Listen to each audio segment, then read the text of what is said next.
अस्सलाम वालेकुम दोस्तों, खैरियत से होंगे, उम्मीद है बिल्कुल आप ठीक। और काफ़ी टाइम से आप लोगों को पता होगा कि मैं मुख्तलिफ़ वीडियोस बनाता हूँ रिलेटेड यूनिवर्सिटीज़ एडमिशन, यूनिवर्सिटी की स्कॉलरशिप किस तरीके से हम हासिल करते हैं और वीज़ा से रिलेटेड भी काफ़ी सारी वीडियोस मैंने बनाई हैं। लेकिन काफ़ी सारे स्टूडेंट्स जब मैंने उनकी ऑनलाइन क्लासेस ले रहा था, उनके online session free of cost जो कि मेरे हर संडे को होता है, वो मैं दे रहा था। तो उन्होंने मुझे कहा कि व आपके पास इतने सारे इन्फ्लो बहुत सारे स्टूडेंट्स का हैं और वो उनको सेम ऐसे इश्यूज़ हैं, तो व्हाई नॉट कि आप लोग एक सेपरेट ऐसी वीडियो बनाइए, एक ऐसी वीडियोज़ बनाइए जिसके अंदर आप उन तमाम स्टूडेंट्स के जो इश्यूज़ हैं वो आप सॉल्व कर सकें। और मैं ये बिल्कुल बात समझ सकता हूँ कि आज के दौर में प्रॉपर गाइडेंस प्रोवाइड करना बहुत ही बड़ा हर्डल है। काफ़ी सारे लोग जो हैं जो कि अपने आप को कंसल्टेंट बोलते हैं सो कॉल्ड, वो स्टूडेंट्स को किस तरीके से बेवकूफ़ बना रहे हैं और किस तरीके से उनसे पैसे ले रहे होते हैं, उन सब का तोड़ मैंने यूट्यूब के चैनल में आपको बताया कि किस तरीके से हर इस यूनिवर्सिटी के अंदर आप अप्लाई कर सकते हो। स्कॉलरशिप हासिल में किस तरीके से अप्लाई करना है और वीज़ा किस तरीके से फ़ाइल करके आप इटली अपनी डिज़ायर कंट्री जा सकते हो।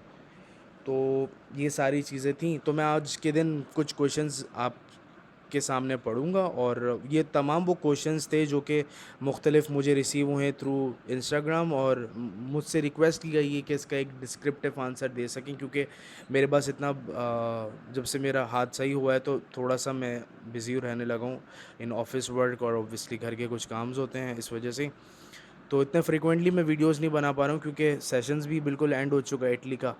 तो इस वजह से मैंने ये रखा है, आपके क्वेश्चंस मेरे आंसर्स होंगे सारे के सारे। तो मैं ये वीडियो बना रहा हूँ ख़ास तौर पर आप लोगों के लिए, तो आइए चलते हैं। बहुत सारे क्वेश्चंस पढ़ने हैं आगे और पढ़ते हैं वन बाय वन। तो गाइस कहीं नहीं जाएगा, इधर ही रहेगा। और प्रोसीड करने से पहले प्लीज़ सब्सक्राइब के बटन को ज़रूर क्लिक कर दीजिए, क्योंकि बहुत सारे ऐसे स्टूडेंट्स मौजूद हैं जो कि मेरी वीडियोस को देखते हैं लेकिन आप लोग सब्सक्राइब नहीं करते। तो विद ड्यू रिस्पेक्ट मैं एक रिक्वेस्ट कर रहा हूँ आपसे कि प्लीज़ ज़रूर आप सब्सक्राइब करें चैनल को। ओके, एक और सवाल आया है हमारे पास इटली के बजट और उसके एक्सपेंसेस से रिलेटेड। अच्छा, क्वेश्चन मैं बताता चलूँ, लिखा हुआ ये है कि एक कंसल्टेंट है, उनसे मैं अपना केस फाइल करा रहा हूँ। उन्होंने मुझे कहा है कि इनिशियली 6 लाख रुपीज़ आपके एक्सपेंसेस आएंगे, जो कि जिसके अंदर ये थोड़ा-सा उर्दू के अंदर लिखा हुआ है, आई एम सो सॉरी। जिसके अंदर आपके 3 महीने का रेंट और 1 साल की ट्यूशन फ़ीस होगी और हमारे जो कंसल्टेंसी चार्जेस हैं वो होंगे तकरीबन 2.5 लाख रुपए। ओके, सीम स्ट्रेंज। मैं क्या करूं आप बताइए। अब तक एक ही यूनिवर्सिटी में उन्होंने अप्लाई किया था जो कि यूनिवर्सिटी ऑफ मेसिना थी, और इसके बाद अब तक मैं वेट कर रहा हूं, जबकि बहुत सारे ऐसे दोस्त हैं मेरे जिनका वीज़ा लग चुका है। मैं क्या करूं, मुझे बताइए, क्या मेरे साथ कोई स्कैम हो गया है या फिर मैं क्या करूं। इसका इतनी फ़ीस वो लोग ले रहे हैं लेकिन फिर भी अब तक मुझे कोई ऑफ़र लेटर नहीं मिला। प्लीज़ ज़रूर बताइए। तो भाइयों, मेरे दोस्त, बहुत अफ़सोस हुआ सुन के यार कि ये चलो 6 लाख रुपए जो भी हैं ये तो तुम्हारे ऊपर ही लगेंगे, लेकिन ये जो 2.5 लाख रुपए ये जो लग रहे हैं ये किस बात की फ़ीस है? कंसल्टेंसी फ़ीस जो आपसे ले रहे हैं, ये मतलब आपने जब उनकी सर्विसेज़ ली थी, यकीनन आपने कॉन्ट्रैक्ट साइन किया होगा, तो आपने कॉन्ट्रैक्ट क्या इनका सही तरीके से पढ़ा था? उनकी क्या टर्म्स एंड कंडीशन थी कि 2.5 लाख रुपए आपसे वो ले चुके हैं या फिर इंस्टॉलमेंट में ले रहे हैं, किस बिहाफ़ पर ले रहे हैं? पहली बात तो ये कि मैं आप लोगों को बताता चलूँ, मैंने बहुत मर्तबा यूनिवर्सिटीज़ से रिलेटेड बनाया है। बहुत एक वीडियो बनाई थी, आपको याद होगा कि complete expenses to study in Italy. आपको याद है अच्छी तरीके से कि ज़्यादा से ज़्यादा एक्सपेंसेस मैंने कितने शो करे थे पाकिस्तान में जितने आपको लगने हैं, वो क्या हैं, 2.5 लाख रुपए के करीब लग रहे हैं। 2.5 लाख से कम लगेंगे, लेकिन मैंने एक्सपेक्टेड बहुत ज़्यादा बताया था कि 2.5 लाख रुपए लगेंगे आपके पाकिस्तान के अंदर। जबकि अगर आप मिसाल के तौर पर इटली जा रहे हो, वो कैसे मतलब 2.5 लाख रुपए सारे के सारे एक आपके सामने भी आ रहा होगा वीडियो, आप ज़रूर उसको देखें। नीचे डिस्क्रिप्शन के अंदर भी मौजूद है। तो मुझे ये तो मैंने अपनी तरफ से कैलकुलेट करे थे, ये इससे थोड़े कम आएँगे, लेकिन जितने भी होने थे सारे के सारे मैंने उसमें एक्सपेंसेस डाल दिए थे। यहाँ तक के एनवेलप के चार्जेस भी मैंने उसमें डाले थे, कोरियर के चार्जेस मैंने ऐड किए थे, टीसीएस वगैरह करवाना, हर चीज़ मैंने उसमें ऐड की, तब जाकर 2.5 लाख बन रहे थे। आप मिसाल के तौर पर अपने साथ 1,000 यूरो, 1,500 यूरो तो लेकर जाओगे ना वहाँ पर, क्योंकि वहाँ पर आपको 2 महीने का रेंट पे करना है, आपको वहाँ पर ग्रॉसरी लेनी है, आपको वहाँ पर जो कोडिचे फिस्काले, जो आपका आईडी कार्ड वहाँ पर बनेगा, आपका रेजिडेंस परमिट जो वो लोग देंगे, आपको इशू करेंगे, आपको ई से आई डबल एस ISEE, जो कि सोशल बेनिफिट हासिल करने होते हैं, वो भी तो इशू करेगा ना। तो उसके लिए तो तकरीबन आप 1500 2000 यूरो तो लेकर जाओगे, लेकिन चलो वो तो आप पर लगेगा, 5 लाख रुपए तो ऐसे ही आप पर लगेगा, ठीक है। लेकिन ये बात समझ में नहीं आती कि 2.5 लाख रुपए किस बात के भाई आप लोग लोगों से ले रहे हो, और लोग देते भी हैं। मुझे तो एक केस ये पता चला था कि 6 लाख रुपए मांग रहे हैं भाई। भाई 2.5 लाख रुपए तो मैंने बता दिए कि एक्सपेंसेस लगेंगे, जिसके अंदर टिकट भी मैंने शामिल कर लिया था 80,000 रुपये का। तो 6 लाख रुपए किस बात के? क्या आप उनको स्कॉलरशिप भी प्रोवाइड कर रहे हो? स्कॉलरशिप के हवाले से भी मैंने एक वीडियो बना दी आपके सामने, अर्सू पलर्मो, अर्सू मसीना, अर्सू कटानिया। तो एक तो ये समझ में नहीं आ रही कि भाई ये 6 लाख रुपए किस बात के हैं सारे के सारे। और क्या होगा, वो उन्हीं यूनिवर्सिटीज़ के अंदर अप्लाई करके देंगे ये लोग जिनकी 100% सक्सेस रेट है, जैसे कि university of Messina, university of Palermo, जिसके अंदर मैंने खुद अप्लाई किया था और उसके अंदर कोई भी मुझे लेटर ऑफ मोटिवेशन प्रोवाइड नहीं करना पड़ा। तो ये सारी की सारी चीज़ें इसके अंदर यूनिवर्सिटी ऑफ बरगामो के अंदर करी है, जिसकी कोई एप्लीकेशन फ़ीस नहीं होती और वो वैसे ही दे देते हैं लोगों को, लिमिटेड एक्सेस और रिस्ट्रिक्टेड एक्सेस वाले जो कोर्सेज़ होते हैं। वो दैट्स रियली स्ट्रेंज। पहला ही क्वेश्चन इतना खैर थोड़ा सा ट्रिकी आ गया, लेकिन ये मतलब ये बहुत बड़ी अमाउंट है। आप देखें, अगर अभी तक उन्होंने आपको नहीं दिया तो वो आपको एडमिशन लेटर नहीं दिया, तो आपके पास ऐसे डॉक्यूमेंट मौजूद है, आप वहाँ पर कल जाओ अपने अब्बू को या फिर किसी ऐसे बंदे को जो कि दिखने में भी बड़ा दहशत वाला हो और मतलब लंबा चौड़ा खूबसूरत, मूछें मूछें बड़ी हों उसकी तो ऐसे लोगों के पास आप लेकर जाओ और ज़रा वहाँ पर थोड़े ना सख्त लहजे में बात करो कि सुनो, ये अभी एक 31 अगस्त आ चुकी है, अब मुझे बताओ, 1 महीना तो ये लोग इटालियन वीज़ा इशू करने में लगा देंगे, तो मैं क्या नवंबर के अंदर जाऊँगा क्या वहाँ पर? तो आप थोड़ा सा ना उनको सख्त लहजे के अंदर बात करो, बदतमीज़ी नहीं करो भाई। वहाँ पर भी सिक्योरिटी गार्ड्स वगैरह होते हैं, जहाँ पर कंसल्टेंट वगैरह अगर अच्छा हुआ तो आप वहाँ पर लेकर जाओ, उनसे थोड़ा सख्त लहजे में बात करो कि बोलो कि भाई आप क्या पागल वागल समझ रहे हो क्या मुझको, कि मैं आपको 2.5 लाख रुपए दूँ, मेरा काम भी ना। और अमूमन ऐसे ही होता है कि ये लोग आपसे ले लेते हैं और वो कॉन्ट्रैक्ट के अंदर एक छोटा-छोटा सा ना, यूनिवर्सिटी में एडमिशन लेना आपकी प्रोफ़ाइल पर है, अगर मिसाल के तौर पर आपकी प्रोफ़ाइल किसी यूनिवर्सिटीज़ के अंदर नहीं मीट करी, तो हम पैसे भी आपको रिटर्न नहीं करेंगे। तो जो कि बहुत ही गलत बात है। मैंने ऐसी बहुत सारी यूनिवर्सिटीज़ के अंदर अप्लाई किया जहाँ पर मुझे 1 रुपया भी पे नहीं करना पड़ा है, जिसके अंदर हमारे पास आता है university of Bergamo, university of Messina, university of Palermo, university of Catania, ठीक है? यूनिवर्सिटी ऑफ फ्लोरेंस, इनके अंदर अप्लाई करो, आपको 1 रुपया भी देना पड़ता। लेकिन हाँ, 2 यूनिवर्सिटीज़ में मैंने अप्लाई किया था और उसमें मुझे 10 यूरो पे करनी पड़ी थी एप्लीकेशन फ़ीस। एक तो यूनिवर्सिटी ऑफ कैसिनो 10 यूरो और एक का फॉस्कारी यूनिवर्सिटी ऑफ वेनिस, ठीक है? ये वेनिस वही शहर जो कि पानी, कश्ती वगैरह ये सारी चीज़ों वाला शहर, उसमें 10 यूरो गया था और मेरा यूनिवर्सिटी ऑफ कैसीनो में नहीं हुआ था, लेकिन हाँ, काफोस्कारी यूनिवर्सिटी ऑफ वेनिस के अंदर मेरा हो गया था। अभी मुझे ईमेल आई है थोड़ी सी देर पहले कि अगर आप यहाँ पर आएँ, कोई मसला हो तो ये नंबर दे रहा हूँ मैं आपको। उस ईमेल में यही था कि एलुमनाइज के नंबर हैं, जो जो कैंपस के लोग हैं उनके नंबर हैं, अगर कोई मसला हो तो आप यहाँ पर कांटेक्ट कर लीजिएगा आकर। तो ब्रो, एक ऑनेस्ट ओपिनियन मैं आपसे कहना चाहूँगा कि आप जाओ सिंपल वहाँ पर, उनको अच्छा खासा खंगालो, उनसे बोलो कि आपने कौन सी यूनिवर्सिटीज़ में अप्लाई करा है ज़रा बताओ, ठीक है? वो कहेंगे मैंने इस यूनिवर्सिटी में अप्लाई किया, वो यूनिवर्सिटीज़ लो, उनके इंटरनेशनल ऑफिस पर कांटेक्ट करो, बोलो कि I just wanted to verify कि क्या वाकई में इस पर्सन ने इस ईमेल से वहाँ पर किया है। फ़ौरन दूध का दूध पानी का पानी सामने के सामने आपके पास आ जाएगा, ठीक है मेरे भाई? 2.5 लाख रुपए बहुत बड़ी बात होती है, बहुत बड़ी बात होती है यार। लोगों की तो 1 साल की तनख्वाह नहीं होती 2.5 लाख रुपए। 15 क्या कहते हैं वो मज़दूर की जो है वो 20,000 रुपये तनख्वाह है। चलो मिनिमम वेज झूठ बोलते हैं, कोई मज़दूर की 20,000 रुपये तनख्वाह नहीं है।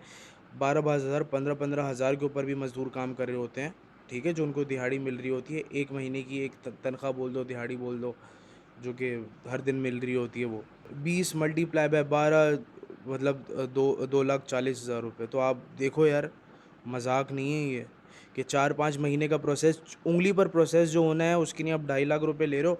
यार समझ में भी आता है यार, कोई वो ले लो 50,000 रुपये और 20,000 रुपये जो हैं वो जब आपको एडमिशन मिल जाए वो, और 2.5 लाख रुपए के अंदर आपसे अगर वो स्कॉलरशिप भी अप्लाई नहीं कर रहे हैं तो फिट्टे मुँह उनके ऊपर लिटरली यार। ऐसे कंसल्टेंट है कौन सा, ज़रा उनका मुझे ना ईमेल करो, उनकी डिटेल सारी की सारी, ताकि मैं उनसे ख़ुद बात कर सकूँ क्या है। जितना होगा मैं उनको पुश करूँगा, जितना होगा मैं उनको एक्सपोज़ करने की कोशिश करूँगा, क्योंकि ये इतनी अमाउंट तो पहली बात तो ये बनती भी नहीं है और इतना लेट होना भी नहीं चाहिए, क्योंकि एक ऐसा वक़्त आ चुका है जिसमें से वीज़ा ही इश्यू हो सकते हैं, एप्लीकेशन के जो रिज़ल्ट्स होते हैं वो कभी भी इश्यूज़ नहीं हो सकते। ऑफ़र लेटर तो मिल ही नहीं सकता, बहुत मुश्किल लग रहा है भाई मुझको तो, इम्पॉसिबल सिचुएशन। तो गाइज़ मेरे भाई आप ज़रूर मुझे ईमेल करें, इनकी डिटेल्स मैं देखता हूँ।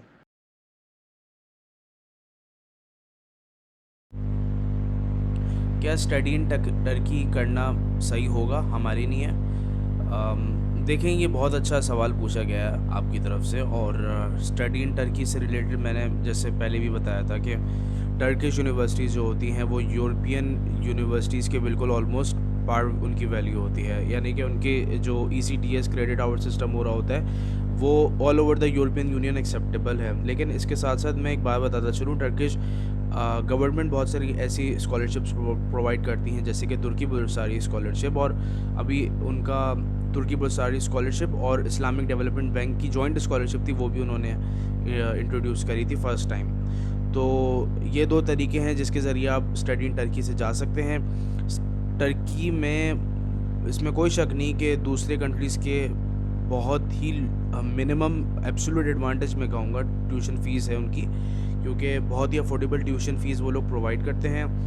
एक अगर हम पब्लिक यूनिवर्सिटीज़ की बात करें तो $500 पर ईयर का, और अगर हम बात करें प्राइवेट यूनिवर्सिटीज़ की तो पूरा का पूरा जो भी उनका 2 साल का प्रोग्राम होता है मास्टर्स का, तो वो 1500 से लेकर $3500 के हिसाब से ये लोग प्रोवाइड करते हैं। और या टर्की के अंदर बहुत सारी ऐसी यूनिवर्सिटीज़ हैं जो कि आपको अच्छा एडमिशन दे देंगे और स्कॉलरशिप्स भी देंगे, यानी कि फ़ीस आपकी आधी कर देंगे, जिनके अंदर अंतालिया बिलिम यूनिवर्सिटी है, खलीज यूनिवर्सिटी है, उसको लोग खलीज यूनिवर्सिटी पढ़ते हैं, उसका नाम है बेसिकली खलीज, एच और सी को ना वो लोग खे और सी को वो जे पढ़ते हैं बेसिकली, तो खलीज यूनिवर्सिटी। ठीक है, इसके साथ साथ एशिया की यूनिवर्सिटी जो है वो इस्तांबुल के अंदर, आप उसमें भी अप्लाई कर सकते हैं। मिडिल ईस्टर्न टेक्निकल यूनिवर्सिटी जिसको हम मी टू कहते हैं, अनकरा और नॉर्दर्न साइप्रस के अंदर, वो भी कर सकते हैं। मी टू बेसिकली एक पब्लिक यूनिवर्सिटी है जिसकी फ़ीस 28,000 पाकिस्तानी रुपीज़ के बराबर है, वो बहुत सस्ती यूनिवर्सिटी है। अच्छा, इसके बाद आप बादशाह शहर यूनिवर्सिटी के अंदर कर सकते हैं। देखें, वो तमाम वो यूनिवर्सिटीज़ हैं जो कि आपको बहुत ही अफोर्डेबल ट्यूशन फ़ीस प्रोवाइड कर सकते हैं, ठीक है। अब कॉस्ट ऑफ लिविंग की हम बात करते हैं, क्या है टर्की का 1 लीरा जो कि पाकिस्तानी 90 रुपीज़ के बराबर है, ठीक है। किसी ज़माने में जो लीरा होता था वो 35 रुपीज़ के बराबर होता था, 40 रुपये तक गया था लीरा, ये नवाज़ शरीफ के दौर से पहले की बात है। तो टर्किश लीरा जो था वो बहुत अच्छा किसी ज़बान में होता था, लेकिन ओवर द टाइम थोड़ी-सी उसकी वैल्यू डिक्रीज़ हुई है, व्हिच मीन्स कि आप वहाँ पर अगर फॉर एग्ज़ाम्पल अर्निंग करते हैं तो आपकी इतनी अच्छी अर्निंग नहीं हो सकती जो कि किसी ज़माने में लोगों की हुआ करती थी। देखिए, मैं बिल्कुल टू द पॉइंट और ब्लंट बात करूँगा, वही बात जो कि मैंने अपने दूसरों से देखी है, अपने आँखों से खुद जिस चीज़ का सबूत मैंने देखा है लोगों के मुख्तलिफ उनके साथ बैठ के उनके एक्सपीरियंस और इंटरव्यूज़ कंडक्ट करें, उनके बिहाफ़ पर मैं बात कर रहा हूँ आपसे। अगर आप ये चाह रहे हैं कि हम अब टर्की चले जाओ, टर्की जाकर आप वो अर्निंग कर सकें जो कि आप समझते हैं कि यूरोज़ के अंदर मतलब इक्विवेलेंट टू 1 लाख रुपए, 2 लाख रुपए, तो ऐसा पॉसिबल नहीं है। वहाँ पर 2,000 रुपये जो हैं वो एक बंदे की कॉस्ट ऑफ लिविंग है। तो या अगर स्टूडेंट्स के लिए अगर आप जा रहे हो तो 2,000 लीरा आपके लिए बेहतरीन है। और जैसे कि 2,000 लीरा पाकिस्तानी होंगे 38,000 रुपीज़, जिसके अंदर आपका फूड, क्लोथ, रेंट और अच्छा खासा पैसे उसमें बचा भी लेते हो, ठीक है। ये सारी चीज़ें होती हैं। बेहतर होगा कि अगर आप उससे भी कम बजट है तो आप जो यूनिवर्सिटीज़ की जो हॉस्टल्स हैं, जो यूनिवर्सिटी अकोमोडेशन आपको प्रोवाइड करती है, आप उसमें जाइए ताकि उससे थोड़ी-सी आपकी कॉस्ट कटिंग हो जाए। ठीक है, अगर आप टर्की सिर्फ़ पढ़ने जाना चाह रहे हैं तो आप बिल्कुल जाइए, लेकिन अगर इसके साथ अगर आप पढ़ाई के साथ-साथ अगर आप जॉब करना चाह रहे हैं सर, तो आई एम सो सॉरी, थोड़ा-सा बहुत मुश्किल हालात हैं वहाँ पर, ठीक है। ऑल्दो टूरिज़्म बहुत अच्छा है, बड़ी हज़ारों लाखों लोग जाते हैं, लेकिन ऑब्वियसली वो उनकी प्रेफ़रेंस तो उन्हीं को होती है ना जो कि वहाँ के नेटिव्स हैं। आपको टर्किश लैंग्वेज नहीं आती, तो वो आपको क्यों रखेंगे? हाँ, अगर आपको जर्मन आती है, आपको रशियन आती है, ठीक है, क्योंकि जर्मन्स काफ़ी जाते हैं टर्की, और रशियंस का तो वीज़ा फ्री था भाई किसी ज़माने में, खैर अब भी होगा, हो सकता है। तो रशियंस बहुत जाते हैं वहाँ पर। तो अगर आपको ये 2 ज़बानें आती हैं तो फिर आप ज़रूर वहाँ जाइए, क्योंकि इससे आपको बहुत फ़ायदा होगा। टूरिज़्म में तो भाई बहुत पैसा है इनके यहाँ, होटल मैनेजमेंट वग़ैरह और जो रेस्टोरेंट मैनेजमेंट है वग़ैरह, ये जो भी है इसमें बहुत पैसा है। तो आप उसमें ज़रूर जाइए, लेकिन एक बात ख़ैर याद रखिएगा कि टर्की के वो हालात ऐसे नहीं हैं जो कि पहले हुआ करते थे। और काफ़ी सारे स्टूडेंट जो कि वहाँ पर ऑलरेडी मौजूद हैं, एक अंतालिया बिलिम यूनिवर्सिटी के स्टूडेंट से मैंने खुद कांटेक्ट किया था, तो उसने कहा कि यार टर्की तो मैं आ गया हूँ, लेकिन यार यहाँ पर जितनी भी क्लासेस हो रही हैं वो ऑनलाइन हो रही हैं, तो इससे अच्छा बेहतर नहीं होता कि मैं पाकिस्तान के अंदर ही कर लूँ। तो इस बात का ज़रूर आप, अगर आप अप्लाई करें किसी यूनिवर्सिटी में, तो ज़रूर ख्याल करें इसका कि वो क्या ब्लेंडेड सिस्टम, यानी कि हाफ़ ऑनलाइन और हाफ़ क्लासेस, या फिर कम्प्लीटली ऑनलाइन पर पढ़ा रही हैं। तो आप, बेहतर है कि आप वहाँ जाने से बेहतर है आप यहीं पर ही ऑनलाइन पढ़ लें, उनको बता दें इस बारे में क्या है सारे के सारे। तो या ये था मेरी तरफ से इसका आंसर। अगर फिर भी आपको कोई थोड़ा सा इश्यूज़ हो रहे हैं तो प्लीज़ मुझे बताइए, मैं कोशिश करूँगा कि फिर से 1 टू 1 सेशन रखकर आपकी थोड़ी-सी जो सिचुएशन है उसको फर्दर समझकर और कुछ ऐसी आपको सजेशन दे सकूँ, आपको एडवाइस कर सकूँ कि आपकी जो सिचुएशन है वो मज़ीद बेहतर हो सके। ठीक है? Coming back to the next topic. So last सवाल लेते हैं, फिर इसके बाद सेशन को वाइंड अप करते हैं। क्वेश्चन ये है कि can I apply in Italian university with hope certificate? Yes, you can apply in different university with hope certificate, लेकिन इससे पहले, अप्लाई करने से पहले बेहतर होगा कि आप ईमेल कीजिए उनकी इंटरनेशनल ऑफिस को, पूछिए, या फिर एडमिशन ऑफिस को करके आप पूछिए कि मैं इस यूनिवर्सिटी में एडमिशन लेनी चाह रही हूँ, तो आप ज़रा मुझे बताइए कि क्या आप लोग होप सर्टिफिकेट पर एक्सेप्ट करते हैं एडमिशन? अगर वो कहते हैं येस, तो रिटर्न प्रूफ है, आप अप्लाई कीजिए। लेकिन बेहतर ये होगा कि आपने कहा कि जैसे कि आप लास्ट सेमेस्टर में हैं, तो अमूमन लास्ट सेमेस्टर जो होगा वो फिनिश होगा in the end of December, और कभी कभार थोड़ा सा 15 ऑफ जनवरी को भी, जब से कोविड की सिचुएशन चली है, तो कभी कभार जनवरी के अंदर भी लास्ट सेमेस्टर होता है। तो डिग्री इशू, अगर आप बेहतर होगा कि आप सारी की सारी डिग्रीज़ के साथ अप्लाई करें, ट्रांसक्रिप्ट के साथ अप्लाई करें। ऐसे करने से होता ये है कि उनको इस बात का अंदाज़ा हो जाता है कि यार ये बंदा जो है, इसके पास सारे डॉक्यूमेंट्स पूरे हैं, ठीक है, तो वो उसको एंटरटेन भी उसके हिसाब से कर रहे होते हैं। लेकिन आप परेशान मत हों, आप पहले उनके इंटरनेशनल ऑफिस पर कांटेक्ट करें। अगर वो कहते हैं कि आप होप सर्टिफिकेट भी कर सकते हैं, तो you can go through it, otherwise बेहतर होगा कि आप कीजिए उनको ईमेल, ताकि किसी भी तरीके का ना सिचुएशन में एम्बिग्विटी ना हो।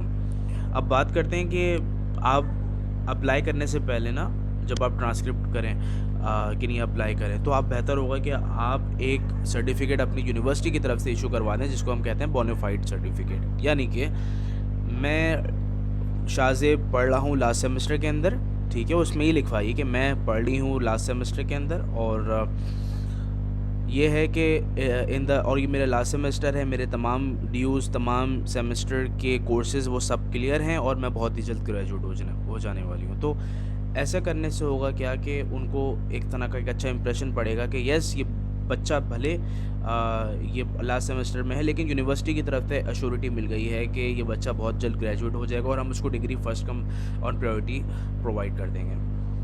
अब अगर आपकी यूनिवर्सिटी जो है वो प्राइवेट है, तो मुझे यकीन है कि वो जल्द से जल्द आपको इशू कर देंगे महीने के अंदर अंदर। लेकिन अगर गवर्नमेंट यूनिवर्सिटी है, तो देखें, ये अभी से आप बोल दें, उनके कान में डाल दें, क्योंकि गवर्नमेंट के जो काम होते हैं ना, ये मैं अच्छी तरीके से जानता हूँ कि कितने लंबे लंबे लगते हैं, और कोई इतना रॉकेट साइंस नहीं होती उसके अंदर, लेकिन वो बिला वजह बस डिले, क्योंकि वो क्या कर सकते हैं, एक तो रेड टेप बहुत ज़्यादा है, और ऊपर से हायरार्की इतनी बड़ी होती है कि उससे अप्रूव, तो ऐसे करने में महीने गुजर जाते हैं।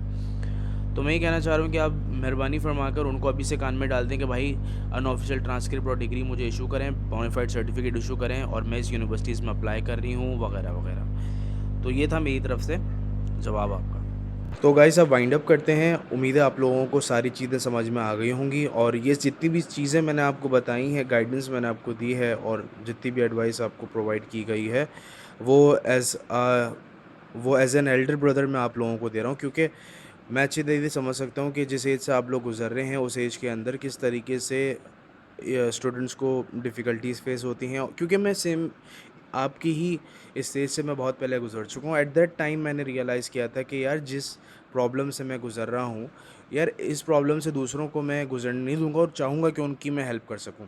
तो मेरे भाइयों और मेरी बहनों, अगर आप लोगों को मज़ीद कुछ पूछना है तो प्लीज़ ज़रूर मुझे इंस्टाग्राम पर फॉलो करें और मुझे अपने जो इश्यूज़ हैं वो बताइए, ताकि मैं उसको अपनी लिमिटेड नॉलेज के हिसाब से बताता चलूँ। मिलते हैं इंशाल्लाह बहुत ही जल्द एक नई वीडियो में। जब तक पीस आउट। अल्लाह हाफिज़। Subscribe to my YouTube channel and click the bell icon for the latest videos and updates.